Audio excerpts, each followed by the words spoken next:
Hello and welcome to Oak Grove Media and Film.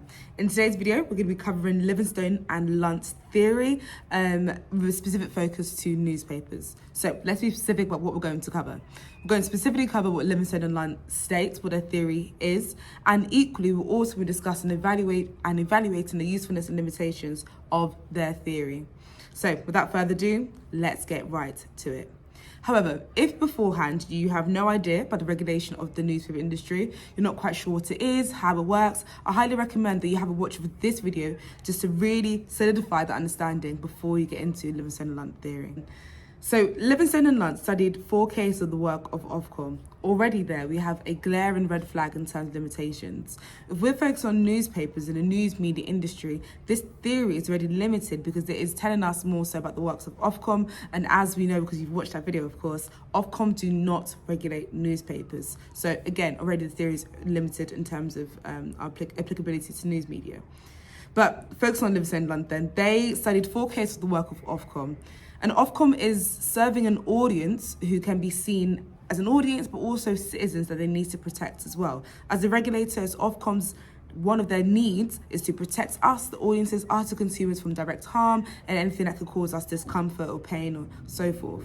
However, we as customers, we as an audience, we still have wants, we still have needs, we still have ways in which we want to benefit from the media, our own seek private benefit from the media. We want to perhaps use language of our choice. There are some people who love to perhaps use swear words. There's some people who don't love to use swear words and so forth. People have different wants, different needs, and it's hard for Ofcom to sort of regulate between should we get these needs or should we not get these needs. But how do we do this in such a modern world? For example, we live in a world whereby there's this complete rise of streaming websites. There's a complete rise of these pirate websites. How do we regulate who watches what? What's going to stop my 8-year-old nephew from watching the 15 rated Attack the Block on Netflix? Or what's going to stop you A-level students, let's say 15-year-olds, from watching an 18 rated film on Netflix on a legal pirate website? Who is going to stop that? Who regulates that? So traditional regulation is put at risk because of the globalized media industry. So the fact that things are so global now, things are so huge in comparison to what they used to be. There's a complete rise of digital media. You can now access these things such as these pirate websites or these Netflix. You can access it on your phones. You can access it on your smart TV. You can access it on your tablets. There's such a wide array of ways you can access it, which therefore limits the extent to which your access can be limited. Equally as well, there's media convergence. So these things that we all have in our pockets, these phones that we have, whereby they used to just be, methods of communication, there are now ways in which we can consume media as well, produce media even. So how is that regulated? How is this convergence, this globalization, this rise of digital media, how is this regulated? And that, in a nutshell, is Livingstone and Lunt's theory. There is a fine line between the desire of the consumer and the need to protect them. Furthermore, as society progresses, traditional regulation is further put at risk. So, how do we link this to newspapers? Here's a front page example from the right-wing mid-market paper, the Daily Mail. On the front page, it depicts an image of Boris Johnson and his wife after they allegedly had an argument when he was Prime Minister in 10 Downing Street. He was in a private conversation, we can assume this is a private conversation with him and his wife. The Daily Mail's headline questions the sincerity of these events following a well-publicised domestic incident days before between the subject. Do we, as an audience, or perhaps as citizens even of the UK when Boris Johnson was Prime Minister, do we have the right to be privy to this knowledge? Or does Boris Johnson have the right to the freedom of having an argument with his wife in 10 Downing Street? Does he have the right to be in public and have these private conversations? We need to consider the demands of the consumer, our choice, our freedom versus the demands of the citizen, which is protection and the right to privacy. That Livingstone and Lunt theory in a nutshell.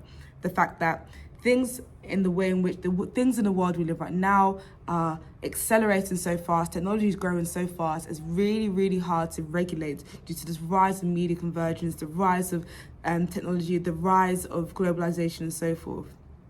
And then they also go on to say, it's really hard to regulate because we need to sort of create a balancing act between those who need protection, let's say perhaps those in public eye, politicians, celebrities, versus the right of the consumer. And it's that hard line, that fine line that we can't define of who needs to know what, who deserves to know what. To what extent should we protect the consumer, us the audience, to what extent do we give them what we want? So when it comes to knowing your theories in A-level media studies, specifically with OCR, you need to be able to not only understand the theories, you also need to apply them and evaluate them as well. Question 4 of paper 1 A-level media studies, OCR, is always going to be an evaluative question. Okay, you evaluate the usefulness and limitations of a specific theory regarding whatever the question is asking. So let's go through that now. Let's go through some generic usefulness and limitations of Livingstone and Lunt. However, when it comes to writing the exam, do not just write these evaluative points down. You need to make sure it is specifically focused on what the question is actually asking you. But let's go through that. I like to evaluate my theory like this. So I have a table and I have a brief explanation of the theory. So I would say, for example, regulation is difficult as it sometimes contrasts against the needs and wants of the audience, and technology and media convergence has made regulation even more difficult. Okay, that's my brief summary of the theory. Now, I'm going to talk to you about the usefulness of this theory, how this theory is useful. Number 1 is useful because it draws attention to the issues of regulation in the modern media industry. So it tells us regulation is difficult in this modern world. I'm filming this in 2024. It's very, very hard to regulate things in 2024 because people have access to a whole variety of things. And equally, it's hard to decide or to decipher what we as audience should know, what we as audience should not know, what we should be protected from, what we should not be protected from. Okay? So this theory, however, is quite limited in a way as well. It weakly applies to the news media due to the self-regulation of the news media. So, as you would know, because you've of course already watched that video on regulation of news media industry is very difficult and it's a very tricky business.